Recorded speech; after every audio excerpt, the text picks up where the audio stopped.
SPN news आवाज नाशिकचा। मित्रांनो सप्रेम नमस्कार। SPN न्यूजमध्ये आपले स्वागत आहे।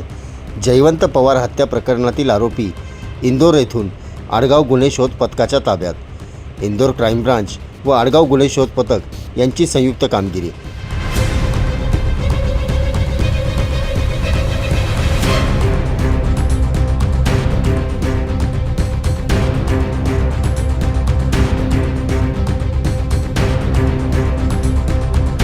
सविस्तर वृत्त असे।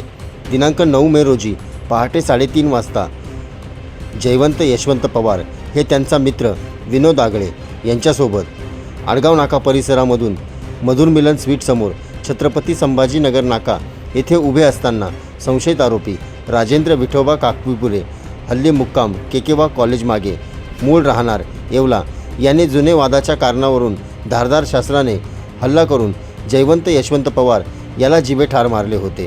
त्यानंतर राजेंद्र काकवीपुरे गुन्हा घडल्यापासून फरार होता। आडगाव पोलीस ठाण्यात खुनाचा गुन्हा दाखल करण्यात आला होता। सदर फरार आरोपीचा शोध घेत असताना पोलीस हवालदार दादासाहेब वाघ गुन्हे शोध पथक आडगाव पोलीस स्टेशन यांना गुप्त बातमीदारामार्फत माहिती मिळाली की सदर गुन्ह्यातील फरार आरोपी हा त्याच्या मूळ गावी येवला येथील त्याच्या मित्राच्या संपर्कात असल्याचे समजत आहे। सदर माहिती मिळाल्याने ही बातमी वरिष्ठ पोलीस निरीक्षक उमेश पाटील यांना कळविली।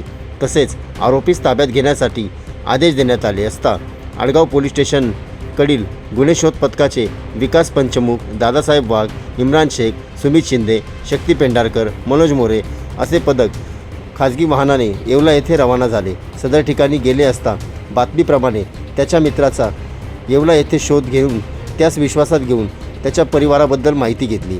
त्यावरून पुढे तांत्रिक विश्लेषण करून मनमाडजवळील नागापूर येथे जाऊन त्याच्या नातेवाईकांना विचारपूस करून सदर आरोपी हा डोंबिवली ठाणे येथे गेला असल्याचे समजले। त्याचवेळी लागलीच गुन्हे शोध पथक रवाना झाले।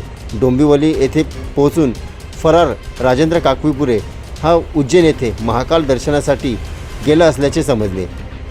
गुन्हे शोध पथकाची टीम उज्जैन मध्य प्रदेश येथे रवाना झाली।